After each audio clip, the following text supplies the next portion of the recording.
ആചാര്യ T V Hindu ആചാരങ്ങളെയും അനുഷ്ഠാനങ്ങളെയും കുറിച്ച് കൂടുതൽ അറിയാൻ ഈ ചാനൽ സബ്സ്ക്രൈബ് ചെയ്യുക. നമസ്കാരം. ഒരു നുള്ള് കല്ലുപ്പ് കൊണ്ടും മഞ്ഞൾപ്പൊടി, നമ്മുടെ വീട്ടിലൊക്കെ ഉപയോഗിക്കുന്ന സാധനങ്ങളാണ് ഇത് രണ്ടും. സാധാരണ എല്ലാവരുടെ വീട്ടിലും ഇപ്പൊ പൊടിയുപ്പുകളാണ് നിരന്തരം ഉപയോഗിക്കുന്നത്. പൊടിയുപ്പുകളിലൊക്കെ ധാരാളം രാസവസ്തുക്കളും മാലിന്യങ്ങളൊക്കെ കൂടിച്ചേർന്ന് അത് ഉപയോഗിക്കുന്നവർക്ക് പല അസുഖങ്ങളൊക്കെ വരുന്നു എന്നൊക്കെ നമ്മൾ കേൾക്കുന്നുണ്ട്. പണ്ട് കാലത്ത് നമ്മുടെ വീടുകളിലൊക്കെ ഉപയോഗിച്ചിരുന്നതാണ് കല്ലുപ്പ്. മായം ചേരാത്തതും നിരന്തരം എല്ലാ വീടുകളിലും ഉപയോഗിച്ചിരുന്നതുമാണ് ഉപ്പാണ് കല്ലുപ്പ്. പറയപ്പെടുന്നുണ്ട് എല്ലാ വീടുകളിലും നിരന്തരമായിട്ട് സ്ഥിരമായിട്ട് ഒരു പാത്രത്തിൽ, അടുക്കളയിൽ കല്ലുപ്പ് ഒരു പാത്രത്തിൽ, പൊട്ടാത്ത ഭരണികളിലോ ഏതെങ്കിലും ഗ്ലാസ് ടംബ്ലറുകളിലോ ഒക്കെ, അല്ലെങ്കിൽ പഴയ കൽച്ചട്ടി പോലെയുള്ള കല്ലിൻ്റെ കറി വയ്ക്കുന്ന പാത്രങ്ങളിലോ എവിടെയായാലും അടുക്കളയിൽ നിരന്തരമായിട്ട് സ്ഥിരമായിട്ട് കല്ലുപ്പ് ഒരു പാത്രത്തിലിട്ട് അടച്ചു വയ്ക്കുന്നത് ആ വീടിനും വീട്ടിലുള്ളവർക്കും ആ അടുക്കളയിൽ പാചകം ചെയ്യുന്നവർക്ക് പോലും ഐശ്വര്യം സമ്പത്തും കൊണ്ടുതരുമെന്നാണ് പറയുന്നത്. കല്ലുപ്പിന് അത്രയേറെ അട്രാക്ഷൻ ഉള്ള ഒരു സാധനമാണ്. നമ്മുടെ ഒരു വീട്ടില് ഏറ്റവും കൂടുതൽ നെഗറ്റീവ് എനർജി ഫോം ചെയ്യുന്ന ഒരു സ്ഥലമാണ് അടുക്കളയും ടോയ്ലറ്റ്, ബാത്റൂം, വാഷ്റൂമുകളൊക്കെ. അപ്പോൾ നിങ്ങൾ അങ്ങനെയുള്ള ആ നെഗറ്റീവ് എനർജി ഫോം ചെയ്യുന്ന സ്ഥലങ്ങളിലെല്ലാം ഈ കല്ലുപ്പ് വാങ്ങി അപ്പൊ ചോദിക്കും പൊടിയുപ്പ് ഒരിക്കലും നമ്മുടെ നെഗറ്റീവ് എനർജി ഫോം ചെയ്യുന്നില്ല.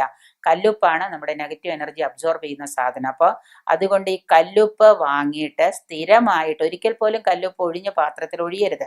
കല്ലുപ്പ് സ്ഥിരമായിട്ട് വാങ്ങിയിട്ട് ഒരു പാത്രത്തിലിട്ട് നിങ്ങൾ പാചകം ചെയ്യുന്ന അടുക്കളയിൽ സ്ഥിരമായിട്ട് സൂക്ഷിച്ചു വയ്ക്കുക. ഒപ്പം തന്നെ ഒരു ചെറിയ കടലാസിലോ തുണിയിലോ പൊതിഞ്ഞ് നിങ്ങൾ, അല്ലെങ്കിൽ ചെറിയ ഗ്ലാസ് ടംബ്ലറുകളിലല്ല ഏതിലെങ്കിലും കുറച്ച് ഉപ്പ് എടുത്തിട്ട് നിങ്ങൾ ബാത്റൂമുകളിലോ ടോയ്ലറ്റുകളിലോ വാഷ്റൂമുകളുടെയൊക്കെ മുകളിൽ അശുദ്ധ വെള്ളം വീഴാത്ത സ്ഥലത്തെ മുകളിൽ എവിടെയെങ്കിലുമായിട്ട് സൂക്ഷിച്ചു വയ്ക്കുന്നത് ബാത്റൂമുകളിലെ നെഗറ്റീവ് എനർജി പോകുന്നതിനും സഹായകമാണ്. അതെല്ലാവരും നിരന്തരമായിട്ട് ചെയ്യാൻ ശ്രമിക്കുക. ഒപ്പം തന്നെ അടുക്കളയിലും നിങ്ങൾ എന്ത് ചെയ്യുക, കല്ലുപ്പ് സ്ഥിരമായിട്ട് സൂക്ഷിക്കുക. ഒന്ന്. ഇനി നിങ്ങളുടെ വീട്ടിൽ വീടും പരിസരവും ഒക്കെ എല്ലാവരും എന്താണ് സ്ഥിരമായിട്ട് അടിച്ചു വാരി തുടച്ച് വൃത്തിയാക്കാറുണ്ട്. അപ്പോൾ എല്ലാവരും സ്ഥിരമായിട്ട്, വീട്ടിലെ സ്ത്രീകൾ സ്ഥിരമായിട്ട് വീട് അടിച്ചു വാരി വൃത്തിയാക്കി വീട്ടിലെ അഴുക്കുകളൊക്കെ കളഞ്ഞ് സ്ഥിരമായിട്ട് സൂക്ഷിക്കുന്നുണ്ട്. ചില വീടുകളൊക്കെ എല്ലാ ദിവസവും, ആഴ്ചയിൽ ഒരു ദിവസമോ 2 ദിവസമൊക്കെ തുടയ്ക്കുള്ളൂ. പക്ഷെ കഴിയുമെങ്കിൽ നമ്മൾ നമ്മുടെ വീടുകൾ എല്ലാ ദിവസവും അടിച്ചു വാരി വൃത്തിയാക്കി വെള്ളം മുക്കി തുടയ്ക്കാൻ നമ്മൾ ശ്രമിക്കുക. നമ്മുടെ വീടും പരിസരവും വൃത്തിയായി, അതായത് വീടും വീടിനകവും വൃത്തിയായിട്ടിരുന്നാൽ മാത്രമേ നമ്മളിലേക്ക് എന്ത് വരുള്ളൂ, സമ്പത്ത് വരികയുള്ളൂ. അപ്പൊ അതുകൊണ്ട് നമ്മൾ എന്ത് ചെയ്യണമെന്ന് വെച്ച് കഴിഞ്ഞാൽ, വീട് അടിച്ചു വാരി തൂത്തുവാരി തുടയ്ക്കുന്ന സമയത്ത് ഈ നമ്മൾ വീട്ടിൽ വാങ്ങി വെച്ചിരിക്കുന്ന ഈ കല്ലുപ്പ് എടുത്തിട്ട് ഒരു വാളം കല്ലുപ്പും, അധികം ഇടരുത്, കുറച്ച് ഒരു ചെറിയ നുള്ളു കല്ലുപ്പും ഒപ്പം തന്നെ ഒരു നുള്ള് മഞ്ഞൾപ്പൊടിയും രണ്ടും കൂടെ കൂട്ടിച്ചേർത്ത് നമ്മൾ തുടയ്ക്കാനെടുത്ത വെള്ളത്തിൽ ലോഷന് പകരമായിട്ട്, ഇത് ആദ്യം നിങ്ങൾ ലോഷൻ ഇട്ട് തുടയ്ക്കുന്നോളം നിർബന്ധമാണെങ്കിൽ ഇതിൽ ലോഷൻ ഒഴിക്കരുത്. ആദ്യം ലോഷൻ ഇട്ട് തുടയ്ക്കുക. അപ്പൊ നിങ്ങൾ ഈ 2 പണി അതൊക്കെ എങ്ങനെയെങ്കിലും ചെയ്തോളാം. ലോഷൻ ഒഴിച്ച് തുടയ്ക്കുന്ന വെള്ളത്തിലല്ലാതെ തന്നെ ശുദ്ധമായ ഒരു പാത്രം വെള്ളം എടുത്തിട്ട് കുറച്ച് കല്ലുപ്പും കുറച്ച് മഞ്ഞൾപ്പൊടിയും കൂടിയിട്ട് നല്ലപോലെ മിക്സ് ചെയ്ത് കലക്കിയതിന് ശേഷം നല്ലൊരു തുണി എടുത്തിട്ട് നിങ്ങളുടെ വീടും എല്ലാ മുറികളും, അടുക്കള ഉൾപ്പെടെ എല്ലാ മുറികളും നല്ല വൃത്തിയായിട്ട് എല്ലാ ദിവസവും തുടച്ച് വൃത്തിയാക്കുകയും, പ്രധാനമായിട്ട് ചൊവ്വ, വെള്ളി, ഞായർ എന്നുള്ള ദിവസങ്ങളിൽ നിർബന്ധമായിട്ടും, ജോലിക്ക് പോകുന്നവരൊക്കെ ആണെങ്കിൽ ആ 3 ദിവസങ്ങളിലെങ്കിലും നിർബന്ധമായിട്ടും നിങ്ങളുടെ വീട് ഈ കല്ലുപ്പ് ഉപയോഗിച്ച്, മഞ്ഞൾപ്പൊടിയും കല്ലും ഉപയോഗിച്ച് തുടച്ച് വൃത്തിയാക്കാൻ. ചാണകം ഉണ്ടെങ്കിൽ ഒരു നുള്ളു ചാണകം പോലും അതിൽ മിക്സ് ചെയ്ത് വെച്ചാൽ നമ്മുടെ വീട്ടിൽ ധനധാന്യ സമൃദ്ധി, ഐശ്വര്യം വർദ്ധിക്കും എന്നാണ് അനുഭവം. അപ്പോൾ നിങ്ങൾ എന്ത് ചെയ്യണമെന്ന് വെച്ച് കഴിഞ്ഞാൽ, എല്ലാ ദിവസവും ഇത് ഇങ്ങനെ തന്നെ ചെയ്യുക. എല്ലാ ദിവസവും തുടയ്ക്കുന്നവർ ഇതുപോലെ തന്നെ ഒരു നുള്ളു കല്ലുപ്പും ഒരു നുള്ളു മഞ്ഞൾപ്പൊടിയും ഇട്ട് വേണം തുടയ്ക്കാൻ. അങ്ങനെ തുടയ്ക്കുമ്പോൾ ഒരു കാര്യം ശ്രദ്ധിക്കേണ്ടത്, ഒരു മുറി തുടച്ചു കഴിഞ്ഞാൽ അതേ വെള്ളം തന്നെ വീട് മുഴുവൻ ഉപയോഗിക്കാതെ ഓരോ മുറിയും തുടച്ചതിന് ശേഷം അത് കളഞ്ഞ് അടുത്ത പുതിയ കുറച്ച് നല്ല വെള്ളം എടുത്തിട്ട് അതിൽ വീണ്ടും ഉപയോഗിക്കുക. അപ്പോൾ ഒരു ദിവസത്തിൽ ചിലപ്പോൾ 3-4 പ്രാവശ്യം വെള്ളം എടുത്ത് തുടയ്ക്കേണ്ടി വരും. തുടയ്ക്കുന്ന ദിവസങ്ങളിലെല്ലാം ഇതുപോലെ നിങ്ങൾ ആവർത്തിച്ച് ചെയ്താൽ നിങ്ങളുടെ വീട്ടിലെ ഐശ്വര്യ സമ്പത്ത്, ധനധാന്യ സമ്പത്ത്, സമൃദ്ധി, ഐശ്വര്യം ദിനം പ്രതി വർദ്ധിച്ചു വരുന്നതായിട്ട് നമുക്ക് കാണാൻ സാധിക്കും.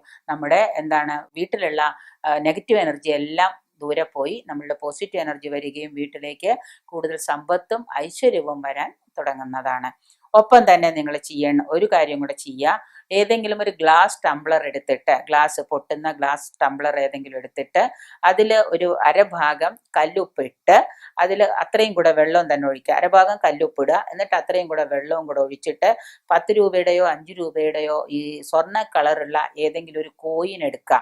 സ്വർണ്ണ കളറുള്ള ഒരു കോയിൻ എടുക്കുക, 5-ൻ്റെയോ 10-ൻ്റെയോ കോയിൻ എടുക്കുക.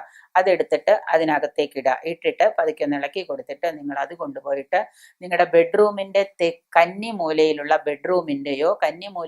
ഏതെങ്കിലും റൂമിൻ്റെയോ മൂലയിലായിട്ട് കിഴക്ക് പടിഞ്ഞാറ് തെക്ക് പടിഞ്ഞാറ് മൂലയിലായിട്ട് ഏതെങ്കിലും ഭാഗത്തായിട്ട് അത് സൂക്ഷിച്ചു വയ്ക്കുക. ആരും തട്ടിക്കളയാത്ത സ്ഥലത്ത് പൊക്കത്തിൽ എവിടെയെങ്കിലും സൂക്ഷിച്ച് അത് മാറ്റി വയ്ക്കുക.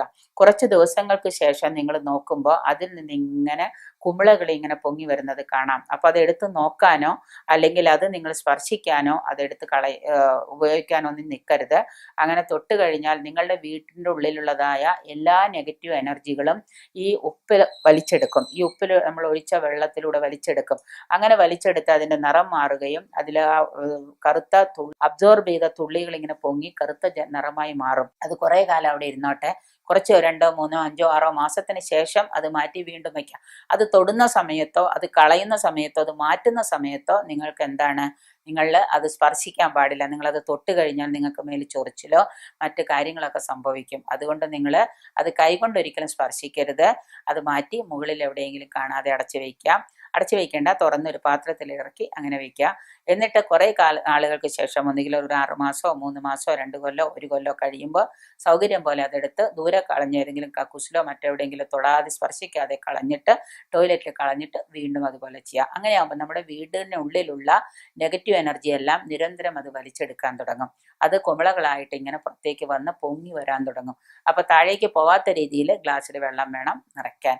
അങ്ങനെ ചെയ്യുന്നതും നിങ്ങളുടെ വീട്ടിലെ നെഗറ്റീവ് എനർജി പോകുന്നതിന്, വീട്ടിലുള്ളവർക്ക് ധനധാന്യ സമൃദ്ധിയും ഐശ്വര്യവും വരുന്നതിന് ഏറ്റവും നല്ല കാര്യമാണ്.